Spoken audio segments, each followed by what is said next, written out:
ગેનીબેન ઠાકોર સાથે રહેવાવાળા ઠાકોરજી રૂપાણી શંકર ચૌધરી વિશે શું બોલ્યા તેનું સંપૂર્ણ ચૂંટણી એ બનાસકાંઠાના સૌ ભીમાન માટેની ચૂંટણી છે. બનાસકાંઠાની આન બાન શાન માટે આ વખતે બનાસકાંઠા જિલ્લાની નળેશ્વરી નળા બેટથી અંબાજી સુધીનો એક જ અવાજ, દૈયપથી દુધોસર હોય, તમામે તમામ 36 કોમ તમામ સમાજોનો એક જ અવાજ કે બનાસની બેન ગેનીબેન.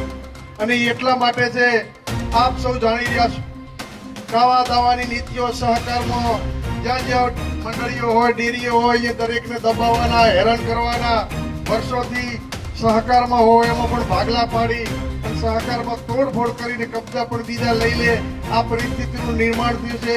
તમારે જો આ જિલ્લાની પ્રજાને શાંતિથી સૌમાન ભેર જીતવું હોય તો આ વખતે બકલ થઈને ભાજપ કોંગ્રેસને નહીં પણ બનાસકાંઠાને આઝાદી અપાવવા માટેની ચૂંટણી છે. આપ સૌ કમર કસી લો એવી આપ સૌને મેં વિનંતી કરું છું.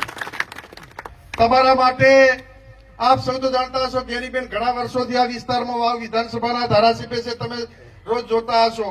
ખેડૂતો માટે હોય, કાર્યકરો માટે હોય, કોઈ પણ સમાજ માટે હોય, હર હંમેશા દમદાર તરીકાથી લડે છે. ખેડૂતો માટેનો અવાજ ઉપાડવાનો હોય, પાણીનો પ્રશ્ન હોય, જમીનનો પ્રશ્ન હોય, કેનાલનો હોય, દરેક પ્રશ્નો માટે હર હંમેશા લોકો માટે લડતા એક નેતા છે. ત્યારે આપ સૌને ખાતરી આપું છું કે ઘણા નેતાઓ તો પહેલા હંમેશા નેતાઓ બીકે ગઢવી સાહેબ થી મળીને તમામ નેતાઓ હતા, લોકો વચ્ચે રહેતા હતા.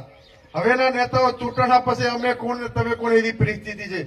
ગેનીબેનને તમે જીતાડો તો પણ તમારી વચ્ચે છે, તમે હરાવો તો પણ તમારી દીકરી તરીકે તમારી વચ્ચે હર હંમેશા તમારા સુખ દુઃખમાં કાયમી તમારી વચ્ચે રહેવાના છે.